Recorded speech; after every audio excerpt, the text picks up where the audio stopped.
Good afternoon to viewers in Africa, and a very good morning to those joining me here in Washington. My name is Antoinette Saye, and I'm a Deputy Managing Director at the International Monetary Fund. Very pleased to welcome all of you to this discussion on supporting Sub-Saharan Africa in safeguarding food security, an endeavor that has become even more challenging in the face of the pandemic and climate change. Let me first introduce and welcome our illustrious panel with us today. We have with us first Honorable Tahir Hamid Nguyen, Minister of Finance and Budget of Chad, and Mr. David Beasley, who is the Executive Director of the World Food Program, and Mr. Musa Haka, who's the Chief Technical Advisor in the Office of the President of Sierra Leone. Very warm welcome to all of them.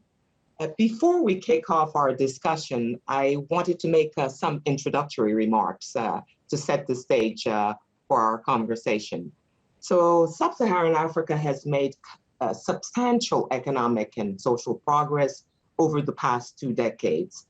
Yet the region is facing very difficult challenges these days, including vulnerability to climate change.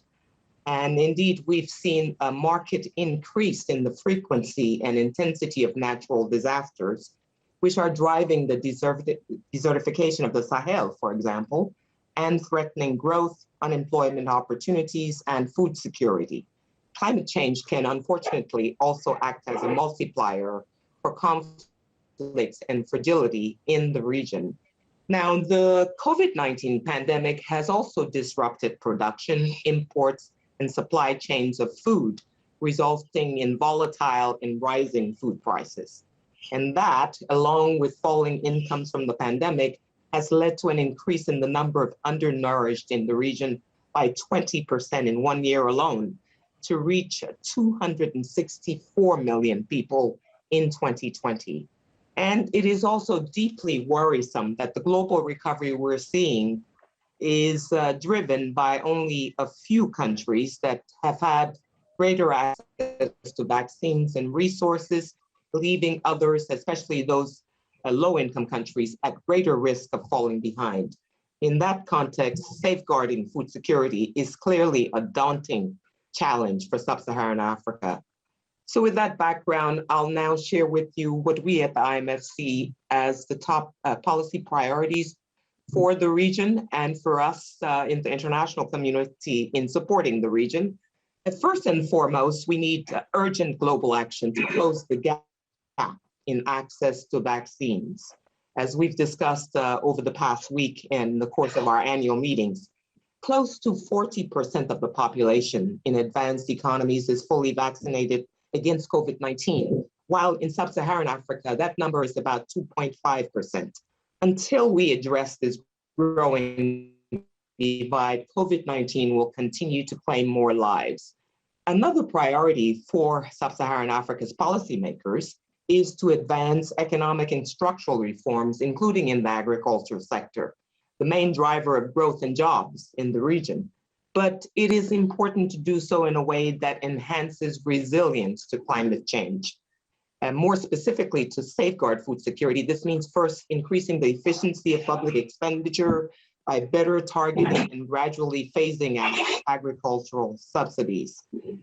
Indeed, these subsidies come at a high fiscal cost.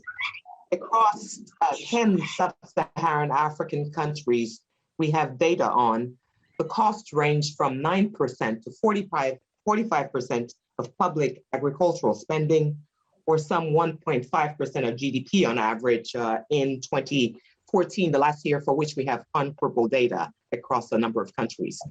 Now, country experiences from the region, however, suggest that the contribution of agricultural subsidies to improving food security and reducing poverty has only been weak. Policymakers should channel the savings resulting from subsidy reforms towards strengthening social protection through cash transfers. The additional resources could also be invested in climate resilient infrastructure, such as irrigation systems, storage facilities that would help weather recurrent droughts and floods, Reforms to safeguard food security must also include facilitating fair competition, trade integration, and enabling digitalization, all of which will be critical to attract much needed private sector investment. At the same time, however, the pandemic is imposing lasting scars in the region. Limiting these scars requires investments in health, in education, and key infrastructure. And Sub-Saharan Africa needs additional resources to make these critical investments and foster progress towards achieving the SDGs, including in the area of food security. So both policymakers and the international community have a key role to play. Policymakers in the region can take action to generate additional resources through domestic revenue mobilization reforms and by strengthening public financial management. Broader reforms towards a business environment more conducive to investment is also a key to attract private finance. Now, the international community also needs to play its part. At the fund, at the IMF, we've scaled up financing to support the region. In fact, in response to COVID-19, we provided in 1 year alone 13 times our average annual lending to Sub-Saharan Africa. And this allowed member countries the breathing space they needed to contain the pandemic, mitigate its economic impact, and meet urgent medical and food needs. Still very much work in progress. Just this past August, the IMF also made the largest SDR allocation in its history, which included about 23 billion US dollars for Sub-Saharan Africa. And this allocation is supplementing countries' foreign reserves, reducing their reliance on more expensive domestic or external debt, and helping to step up their fight against the crisis. And to magnify its impact even further, the IMF is encouraging voluntary channeling of some of the SDRs from countries with stronger external positions to those most in need. But clearly more needs to be done to enable greater food security in the region. And we are very, very excited to have with us a panel of experts today. And we really very much want to hear from them. So let me turn quickly already and ask the first question to Minister Nguyen. Maybe to ask you to speak to the issue of social assistance programs, Minister. Many governments have scaled up their programs such as food distribution, cash transfers, fertilizer subsidies to try to curb food prices and to address food insecurity in the course of the pandemic. And why don't you share with us your experience in taking forward such programs? What has been the most effective among them? What are the trade-offs you've witnessed between perhaps food distribution, cash transfer programs, fertilizer subsidies, and what have been the fiscal implications for Chad in the course of the pandemic? Minister, very much welcome your views on those issues.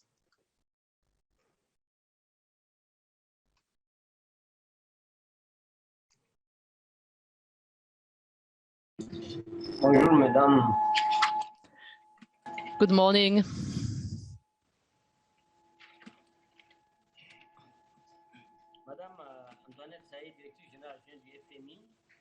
Madame Antoinette Saye,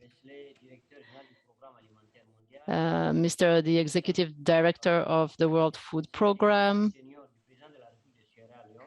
Mr. Representative of Sierra Leone, dear panelists, dear participants.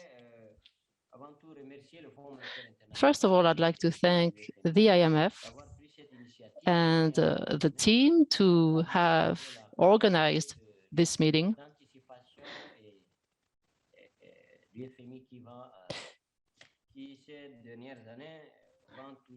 During the last few years, I saw that the IMF was always proactive, trying to find solutions with us. So I thank you for that. When it comes to Sahel countries in particularly, of course, we have to deal with the pandemics. We also have to face food security, climate change, and of course, the changes we saw in rainfall. First, of course, we have to say that climate change and the effect of climate change on our region is affecting every industry in our countries. And of course, particularly affecting people living in rural areas. The change has been very obvious. We saw a very obvious change in temperature, but also in rainfall. And we saw a very visible deficit in rain.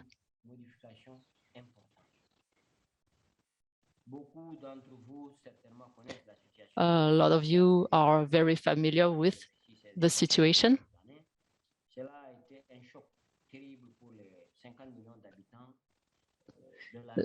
50 million of people live in the region of Lake Chad, and they have had to face lots of challenges in the last few years, as you all know.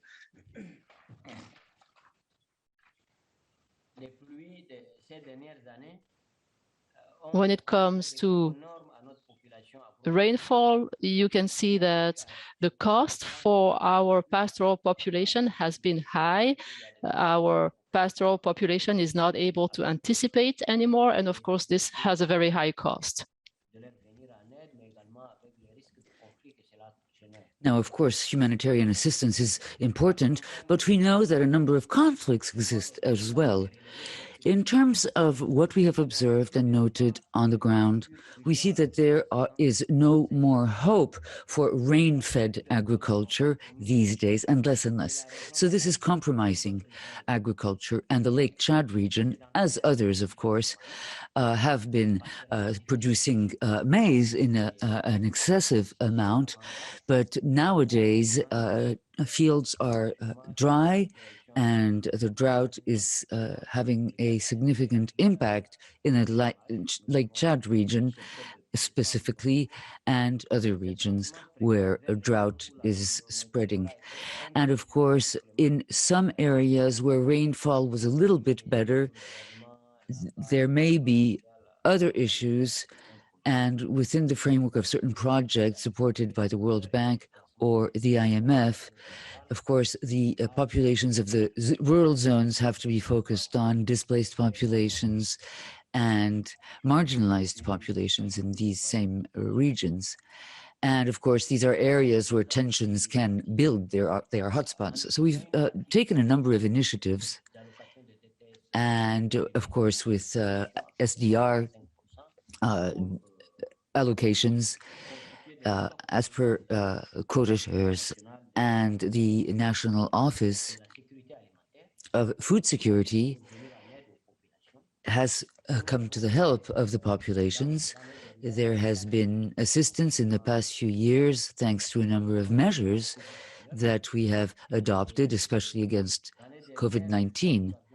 Last year in Chad, we also had food distribution actions for the poorest populations. And we also helped the smallhold farmers buy agricultural equipment. I would like to recognize and thank the very urgent support provided by the IMF. In this current context, where we're also undergoing a political transition, we need to preserve our resiliency against climate change, and we need the fiscal space to be able to do so. Of course, in transportation, there is a lot of difficulty. The cost of agricultural inputs, maritime transportation, all of these are rising costs, and this makes the situation even more concerning. And of course, the great droughts of the 1980s are back nowadays. And thanks to the support of the World Food Program, the IMF, and other development partners, we have been able to manage a little bit the situation, but we also have to avail ourselves of reforms and strategic actions collectively in order to directly deal with the food deficit issue, and also job creation, providing jobs for the youth who has to be looked at closely. And of course, there are hotspots for tension, where tensions are growing. In ending, I would like to congratulate the IMF, which has been very compassionate and has shown much empathy in our direction. And these are word of thanks, of profound thanks to the managing director of the IMF, Kristalina Georgieva, who has been providing great assistance. And with these various support modalities, we should be able to solve the most difficult issues. Thank you very much, Ms. Sayeh, and thank you so much to your teams for organizing this seminar. And of course, I'm prepared to answer any questions or have in-depth discussions. Thank you so very much, Minister. Thank you for. Thank you for those comments, we're glad to hear that in your experience, the support of the fund has been helpful. I just wondered whether you might say a little bit more, Minister, in terms of what types of programs you found to be most effective in for example, between cash transfers versus food distribution, some of the trade-offs that you've had to make with the limited fiscal space that you've emphasized, and in response to the drought and the impact of the drought in Chad. Any lessons maybe from how effective these programs have or have not been that you might be able to share with us?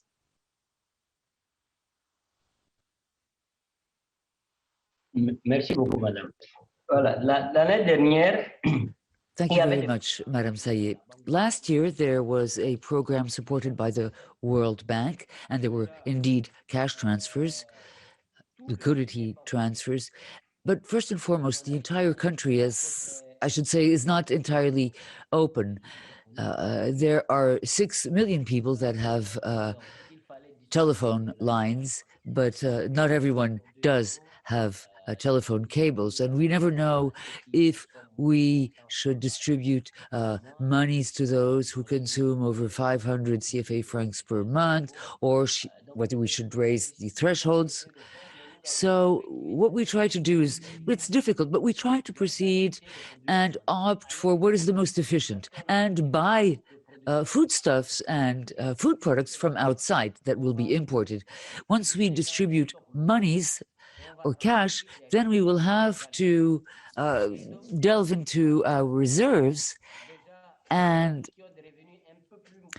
for those that have a little more significant revenues and more resources, well, the very great risk is that with the price increase, the increase of prices, especially for food, we thought it would be better to attract agricultural products from the outside rather than export them. But we have to be very, very careful and not discourage local production, especially for small farmhold farmers. So we have to be very careful, and we also have to manage and self-manage water resources so that they may be able to be free of charge for the populations for a certain amount of time, perhaps 3 months or more. So some of these programs have been very efficient. The distribution of food products that have been purchased abroad, and the program according to which we want to drop some prices. And we also want to do away with certain taxes in the markets or in certain areas where there were small taxes, which have been ended and which have been cancelled out. especially when we're talking about the informal economy and small SME owners, small communes within the inside of the country. There are management organizations organizing these markets, and we have benefited from the support of the IMF as well and other partners.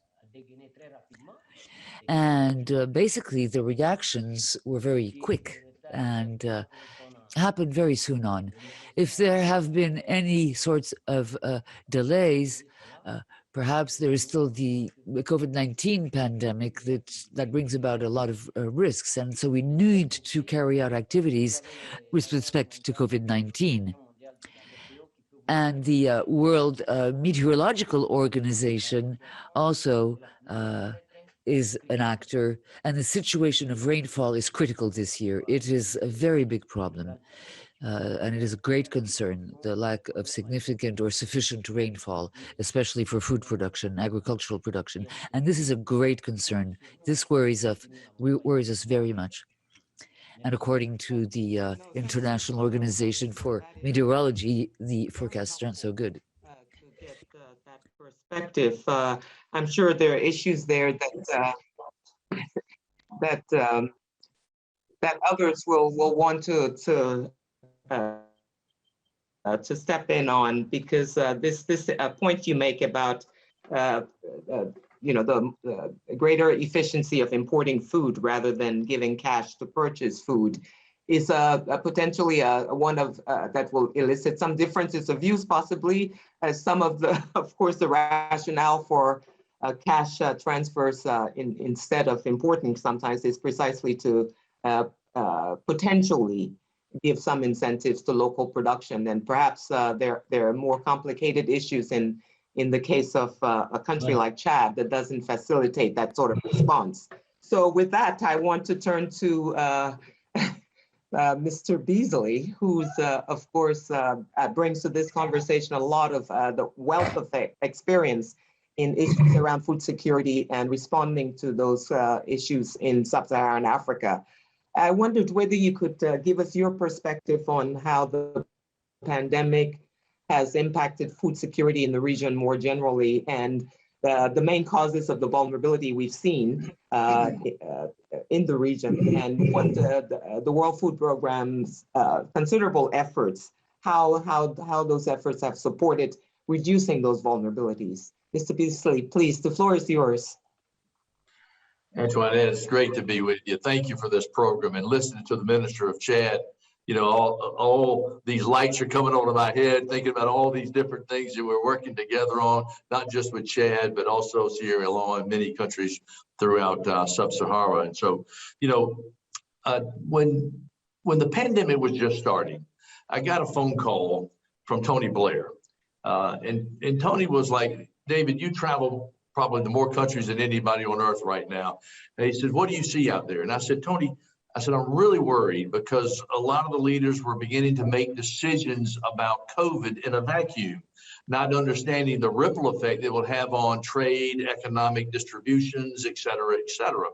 And I said, we cannot work one pandemic in exclusion of the other. Otherwise, the cure will be worse than the disease. So we must work both together.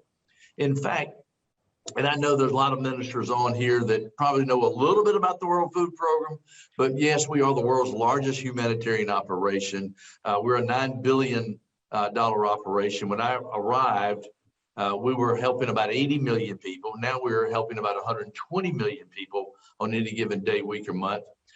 Antoinette, my actual goal when I arrived was to put the World Food Program out of business so that we would not be needed anymore, that smallholder farmers and nations were completely taking care of themselves. But unfortunately, things got worse. In spite of all the successes in the past 100, 200 years, the last 4 years have been absolutely disastrous on food security. When I arrived, there were 80 million people 4.5 years ago, what I would say marching towards starvation.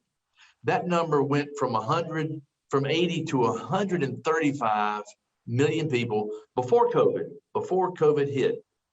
That was primarily driven, that increase, by man-made conflict. On top of that, climate extremes, etc. COVID comes along and that number spikes from 135 million to 270 million people in shock. I mean, severe food insecurity. They don't know where the next meal is coming from. Now, that's in the shock world. In the chronic hunger world, the number went from 650 million to 811 million. That's in chronic hunger. That's actually, in many ways, a more difficult issue to address. But add those two numbers together, and you got over 300 million people more hungry today than you did before COVID. Now, this is a number that I really want you to think about. Out of all those numbers, 42 million in 43 countries are in IPC level 4. That is famine's door. They are literally about to starve to death. Now, out of that, 24 million of those are in Sub-Saharan Africa. And if you break those 24 million people down into the countries, those are the countries that if we're not careful, you will have mass famine, mass destabilization of nations, as well as mass migration. The price tag to reaching just those 42 million, or divide the 24 million, but is basically over $6 billion just for that. And if we move the monies from all the developing nations to reach those 42 million, then we go absolutely destroy the other nations that are trying to get ahead of the curve so they don't end up in these types of situations. Now, at the World Food Program, what we've been trying to do, we've been jumping up and down, raising the alarm, saying we've got to change the way we operate. We've got to change policies. We need to give, for example, the World Food Program more flexibility to do more with the same dollar. For example, instead of just handing out food, how do we have food for asset resilience programs? Let me give you an example. Just in the past few years, what we've done. Because I've asked donors, I said, if you want me to achieve ABC with this dollar, que donateur, si vous voulez and I can que also je fasse 4 choses, mais que je peux en faire plus, par exemple. Would you be opposed to that? And so they said, well, some say, well, let me think about that. I mean, wait a minute. The taxpayers want to know they're maximizing the dollar because there's a lot of taxpayers around the world that says, why should I send money to Chad when I've got healthcare funding problems, school funding problems here in Chicago or Berlin? And I said, well, let me tell you why. And I explained that. And I usually I get it, I understand. But at the World Food Program, what we're saying is that look what we're doing with the dollar. For example, whether it's Chad or many of the countries in Sub-Saharan, we literally built with our beneficiaries over 90,000 kilometers of roads. Feeder roads to the marketplace. I can remember this one woman, Antoinette in Niger, and she said, Mr. Beasley, because of your program, I'm no longer feeding just my family. I'm now feeding the village because we rehabilitated the land. And with the feeder road, we're now selling into the marketplace. It was that incredible empowerment, inspirational entrepreneurial spirit. So we have, with the beneficiaries, built that many roads, 59,000 holding ponds, small dams, reservoirs, in other words, capturing water, harvesting water. Also, we have rehabilitated 1.7 million hectares of land that otherwise was not producing any harvest. Working because, you know, this poor family in Chad or Niger, because of climate change, they can't wait on the industrialized world to come up with all the solutions. They've got to survive right now. So we give them the tools to do that.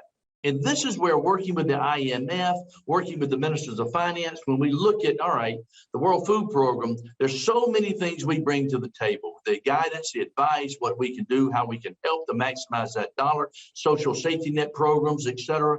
And what I'm telling particularly in the industrialized developed nations that are major donors, I said, there's not enough money right now to reach everybody. You've got to prioritize which dollars help the most people in every country. And so what we're trying to do too, we are now doing $2 billion in cash-based transfers, but we're also buying hundreds of millions of dollars worth of commodities inside Africa. And that 2 billion, that's cash fluid, you know, that's fluidity into the marketplace, helping stimulate local purchases, local economics. Anyway, I know I'm running out of time, and I would love to keep talking, but we'll answer some more questions. Thank you. No, thank you so much. If I may call you David. Yes, yes. Thank you for that hugely helpful information on the work you've been doing that is so multifaceted as is the challenge of food security, and underscoring some of the important investments in things other than direct food provision, but you know, feeder roads and transportation and food storage and all of the other things that are hugely important to reducing that level of vulnerability. So that is certainly what we hope that country authorities are able to also put together as a full-fledged program on food security. That multifaceted picture. You know, I wondered whether, you know, you think that there's a prospect for doing more in terms of some of these vulnerability issues that there are. I know issues such as conflict are much more demanding and longer term. There are issues that the IMF certainly, in terms of working in fragile and conflict affected countries, that part of our membership, we're in fact trying to articulate a strategy to work more effectively in such countries, because we certainly, in this particular situation of food security, understand the importance, the damaging effect, of course, that fragility can have on food security as well. And so it's just an example of how these things interface. And I wondered whether any other advice to country authorities, and then I'm going to turn to Dr. Paca after that to situate that advice perhaps in the Sierra Leonean context. Yeah, Antoinette, this is an absolutely perfect question, because you know, one of the things I've been telling a lot of the donors is that, look, it's not just about foreign aid, it's strategic, effective aid. And that's the key. For example, in the Sahel region, and this applies to anywhere else, but I know when we come in with strategic programs like I was referring to, and then we complement it with like school meals. Oh my goodness. And if it's homegrown school meals, you know, stimulating the local economy, and sometimes we'll use cash-based systems as well. And the ministers of finance, and by the way, don't hesitate to reach out to us in this area, because we're working with a lot of countries now on developing strategic cash-based transfer systems. But back to the primary question, Antoinette, and that is, when we do the programs that we're talking about and couple that with school meals, my goodness, migration by necessity drops off the chart. Pregnancy rate of 12, 13-year-olds and marriage rate drops off the chart. Recruitment by extremist groups who use food as a weapon of recruitment drops off the chart. So it's a lot cheaper to do it the way we're talking about. And after a few years, we're no longer needed there. But if we do it the old-fashioned way, just hand out food, or, you know, it's just not going to go where it needs to go. And so these are the type policies we want to work with the ministers of finance to make certain that we have the most strategic, effective programs that will dynamically impact the country in a positive way and protect from the negative side. And so we are all hands on deck, ready to go. No, thank you. Thank you so much, David. Very, very good to have that perspective.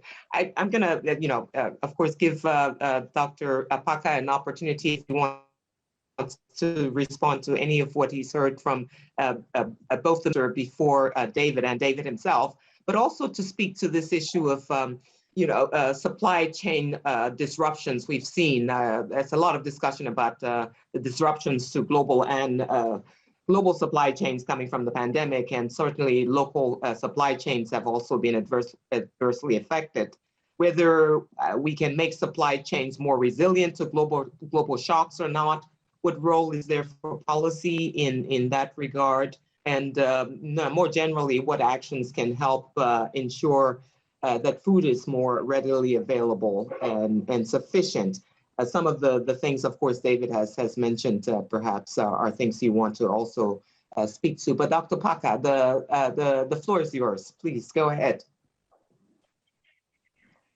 Thank you, Antoinette. And let me also join the panelists to thank the IMF for the opportunity for the discussion, a very topical one, combining both climate change effect and now what we're learning from COVID in trying to help us address food security issues in Sub-Saharan Africa.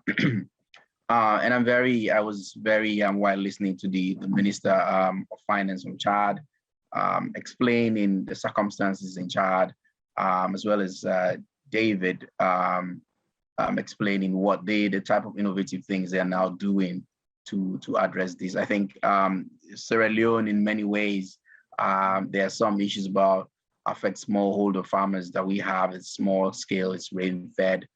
These are issues that are very similar and we share with Chad. I think what's exciting that I heard David mention is really these innovative programs where the BFP is really trying to move away from just giving food, but to sort of do these other things that have all these cool benefits that you sort of highlighted. I think that excites me a lot. And in Sierra Leone, that's precisely the type of things that we are trying to do. Let me go to the question around, and maybe I'll come back, I'll sort of circle around all of these again.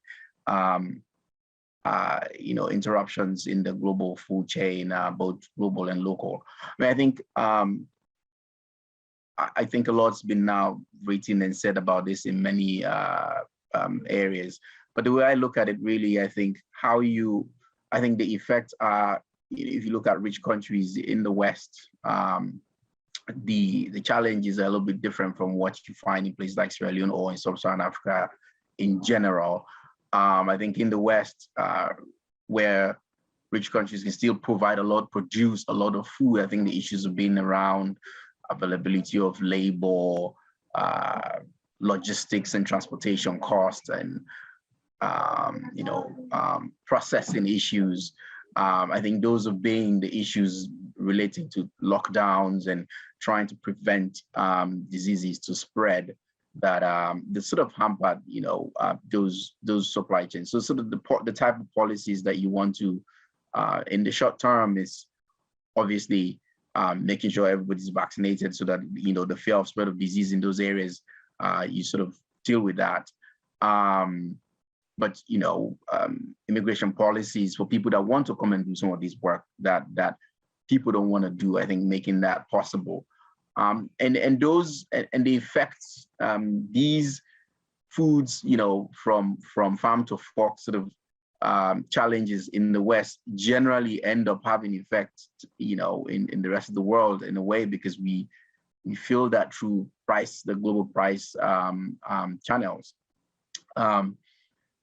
For poor countries, the issue for me hasn't actually changed a whole lot. I mean, it's aggravated. I think the issue is the same. We just need to produce enough of our own food to begin with. I think that is, for me, a major lesson, which is why hearing from what the BFP is saying that, stimulating demand by investing, by buying, I think those are the type of things that we should do more of. In Sierra Leone, rice is a major staple. We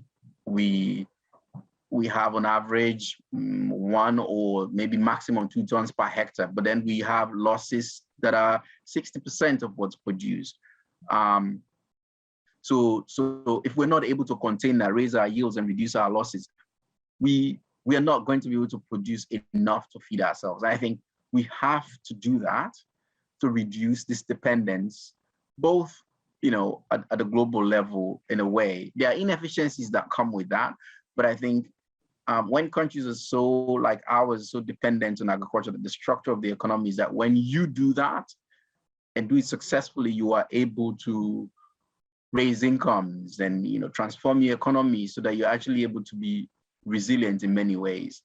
I also see a big role in trade. Obviously, countries are not going to, I think the forces of economics are going to step in. You're not going to be able to produce everything by yourselves, but you can trade. And this is where the, you know, the inter-Africa trade, trading with the borders sort of releases this pressure a little bit. So countries being really deliberate about making sure food and agricultural items and all these things, whether it's, you know, pandemic time or not, that there is enough of that moving around.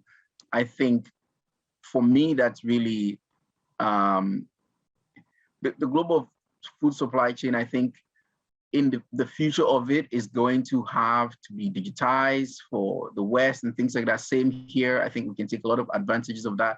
But for countries like Sierra Leone, I think we should really think critically about being able to produce enough to at least feed ourselves, so that we can sort of stave off some of these effects that come because global food networks are going to be interrupted.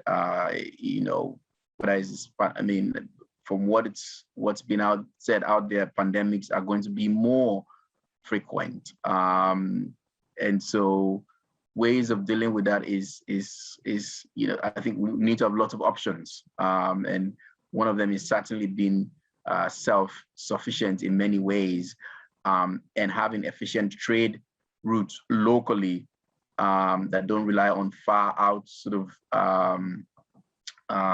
channels that make it difficult for you know, distributing food where it's needed the most. So let me stop there. Maybe there can be follow-ups, but that's sort of my first go at the question. Now, thank you so much, Dr. Paka, for that. And, you know, thank you for, of course, raising the issue of the potential for the contributions of regional trade to helping to deal with the food security challenges in the region. And certainly a lot of expectations there are for the Africa Free Trade you know, agreement and how that is taken forward, and making sure that that is successful enough to really tap into the potential there for food and other issues on trade, on the trade side. And trade is hugely important, of course. We've underscored that quite a bit in our messages in the course of these meetings, not just the regional trade with potential there, but global trade issues are significant as well. And certainly room for improvement there. Room for improvement in the enabling environment, though, for that regional trade to materialize in Sub-Saharan Africa as well.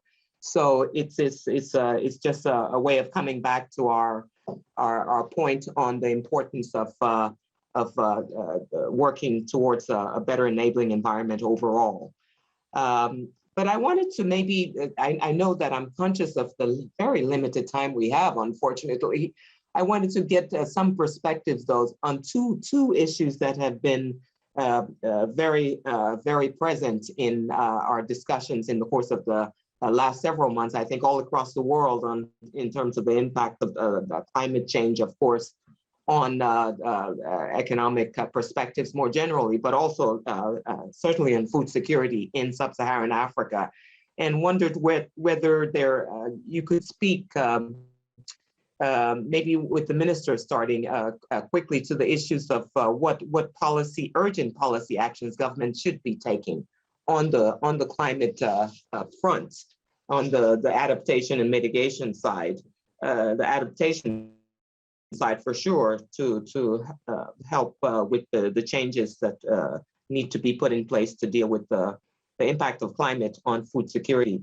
And since we're so short for time, also any word that I'm putting this question to all three of you, and also to maybe come in with some commentary on the potential for using digitalization in better dealing with the food security challenge as well. So, Minister, let's go back to you first.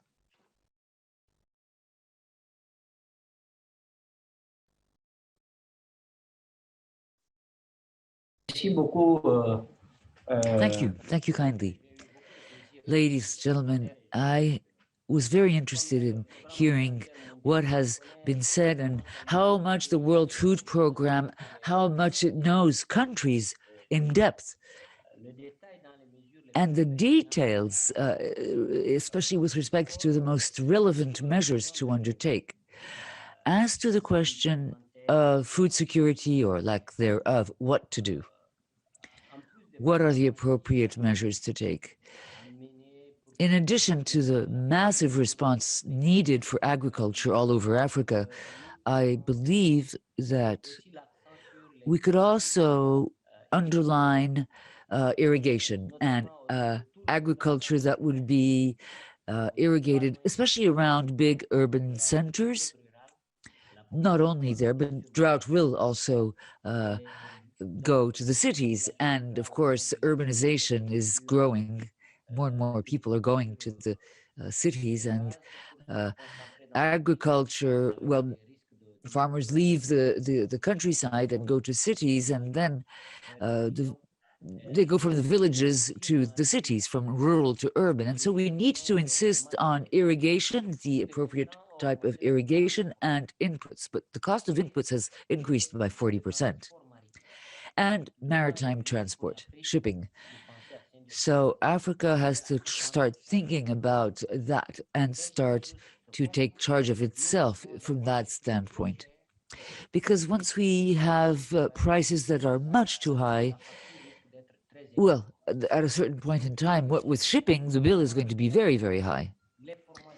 And so I see that with the agriculture and training for agricultures or farmers, smallhold farmers or other types of farmers or raisers, cattle raisers, some sort of digitization is important, but also a sort of mixing, a combination of interventions.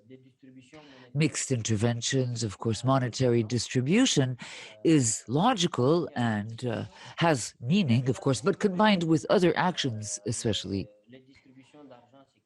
And that's where we can actually implement ACT, money against work, or food for work, actually, or agriculture and irrigation. So what we call ACT, there are sums that are provided on a cyclical level. And we do believe that local purchases will be improved and will ultimately support local agricultural production and food crops production.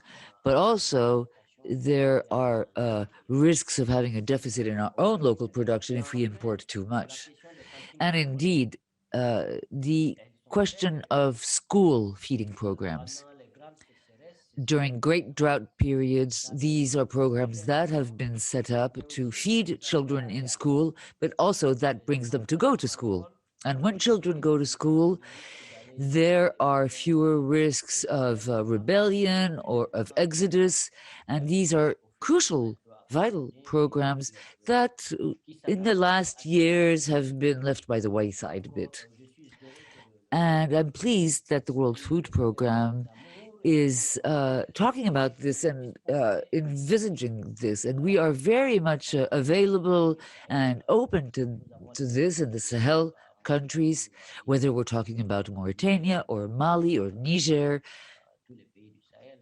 all the countries of the Sahel, to have support, but also to support each other and make things available so that the World Food Program may be able to support the return to school, which really doesn't exist anymore in great parts of the territory, in large areas. And you know, the regions around the Lac, Bata, and others around Lake Chad, these are regions where there is a very low rate of schooling, and of well, there are then people who go to Boko Haram, to Libya, and other places, and they also flood into the cities, but there are no prospects for these children who don't get to go to school, who are not schooled. And of course, it is difficult because with food needs that they have, and they are great needs for food. I think the school programs are crucial. And so I'm very happy to hear what you've said. And I also want to thank the IMF once again to organize this panel. And I think that this is a very useful seminar, and I do believe that we'll also welcome and host people from the World Food Program here. And we enjoy and are very satisfied with the work the World Food Program does. Thank you very much for both speaking to issues around the role of irrigation in reducing the vulnerabilities that the region has to climate, but climate change, but also some of the other initiatives that have been helpful, including the issue of school feeding that you referred to, and that the WFP has been very present in helping in a number of countries. I wanted to turn to David to, in the few minutes we have left, maybe to tell us a little bit about some of the. I know you've done quite a bit of work to develop the food insecurity and climate change vulnerability map that is potentially very helpful in giving country authorities, policymakers, the ability to look ahead and to determine what actions are needed to minimize some of the risks that will be materializing in some regions, and any other issues around what the country authorities might take forward in dealing with climate change, I think would be helpful. A word on digitalization, if you also want to make any comments on that. I'm sorry we have so little time, but Dave, always great to hear from you. Please go ahead. Antoinette, thank you. And the digitization, all these areas come together in today's marketplace, so to speak. You know, the old systems of development over here, humanitarian over there, those days are gone. It's all entwined. We believe that every humanitarian dollar ought to be also an economic development opportunity for families out there. And so digitization, school feeding, adaptation programs with climate change, as I was referring to earlier, working with the ministers of the finance, as well as, development and humanitarian, coming together to maximize those dollars out there that will also create social cohesion, safety net programs. And this is the thing when you talk about like water wells and water canals. Well, as I told you, we've done 59,000 of those, and not to mention the mileage of canals. So beneficiaries, they don't want to sit around and just receive. They want to really improve their communities. They want to build it so they're resilient, so they're sustainable. And so everything that we can do, sitting down with the ministers of finance and the leaders of a nation to say, hey, we want to help you mitigate risk. We want to work with you on supply chains. When COVID was shutting down everything, you can imagine in the United States, but they were having trouble getting toilet paper. People were just, mass buying. Well, if that was happening in one of the most sophisticated supply chain systems of the world, what do you think was happening in other countries? And so it's a wake-up call that we can work with you on supply chain systems to make certain that we balance it out, to keep the supply chain going, because that is critical for feed, for farmers, for fertilizers, all the different things, and getting food to the marketplace.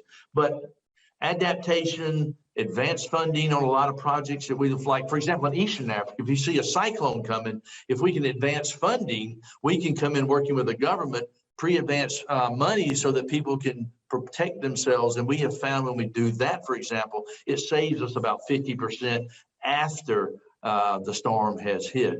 Or for every dollar invested in school meals, for example, there's a $9 return. And from all the studies, from what you've done, the World Bank has done, and as well as the African Union, that if we educate our children right, it means 16%, give or take, increase in the GDP of a nation. Now, just do that math. That's astounding. It's a good investment. So back to you. Thank you so much, David. That vision is exciting in terms of what is possible to to work towards, and that is exactly, I think, the energy we need to deal with what is a hugely difficult set of issues. I'm sorry we have so little time. We'll have to get you guys all back together again to make for a continued discussion in some way. But let me give the last word to Dr. Paca on any points he'd like to make on the issue of climate change and how we adapt to that in the context of ensuring more food security or digitalization from his own experience. Dr. Paca, please. Yes, thank you. I mean, it's indeed been very good discussion so far, and hopefully we can do more.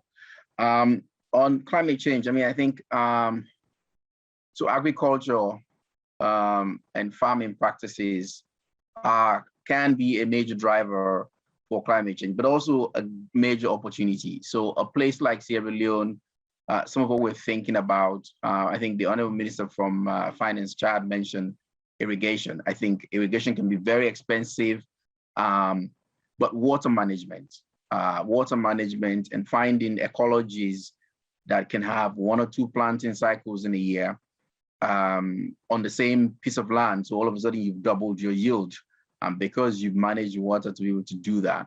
I think those type of things are very good. And I think ministers of finance are going to need this fiscal space to be able to make some of these investments that affects the structure of the economy. I think energy use at home, whether it's wood cutting for firewood, I think there can be incentive programs to sort of subsidize gas usage. Now, obviously, there's a lot of bias for city dwellers, but some of these things can sort of add up to really help us in mitigating and reducing sort of greenhouse gas emissions. You could also tax in various ways, a lot of environmental tax that you can put that collects money that you can actually invest into things like agriculture. On digitization, Sierra Leone, we are now moving on a big, what we're calling ag tech. We're sort of dipping our toes in that. I didn't get a chance to say a lot about this, but basically we convinced the ministry, who have been given fertilizers and seeds for a long time, you know, buying it, storing it, and handing over. We said, no, let's register farmers. Let's figure out who needs it. Let's introduce technology so that these inputs can get to the farmers that need it on a timely basis. And by the way, when you do that, it becomes cheaper and you're servicing more farmers. We experimented with that and we're about to see the benefits coming in. So we think all of these ties together, whether it's the supply chain, whether it's using big data to be able to figure out where these needs are, these are all critical pieces that must all be put together when we are dealing with these challenges, whether it's climate change or pandemic. But it's going to require some of these multifaceted approaches to be able to address the challenge. I'm sorry I couldn't go deeper in some of the more exciting stuff we've done in Sierra Leone, but really exciting to be a part of this panel, and thanks again for the opportunity. No, thank you so much. Thank you so much for that intervention, Musa, if I may call you Musa. It's been really a very, very good conversation. I think we've just started, so it's something that we certainly need to find ways to continue. And I'm glad you emphasized also in your remarks the issue of the fiscal space that governments will need to find to do some of these things. And it's certainly the case that I think there's room to create more fiscal space by taking a hard look at the effectiveness of subsidies and how to reform them in a way that promotes food security. We've seen that they've been, by and large, not as effective as policymakers sometimes think they might be. So a closer look at subsidies, of course, other areas for domestic resource mobilization, improving the effectiveness of some expenditures that are there and that are not helping authorities to make progress on their broader development objectives is hugely important. We're at the same time cognizant that support from the international community to Sub-Saharan Africa will be very, very important. And in terms of the ability of the region to take on the issues of adaptation to climate change that are so critical to making progress on food security. Working together is the recipe to all of this, and we certainly see a role for continuing to pursue a very deep conversation with our member countries, Sierra Leone, Chad, and others on these issues, and to continue to build partnerships with an organization like the World Food Program that has so much expertise on this, and to bring the macro perspective to it in a way that is helpful. So we look forward to continuing to build that partnership around this critical issue for the region that is so difficult and made more difficult by the pandemic. So let me thank all of you for your excellent contributions to our conversation, and to say we very much look forward to remaining in touch to try to find ways to pursue our collaboration. Thank you so much, everybody. Minister David and Musa, thank you so much. Okay. Thank Bye-bye. Bye.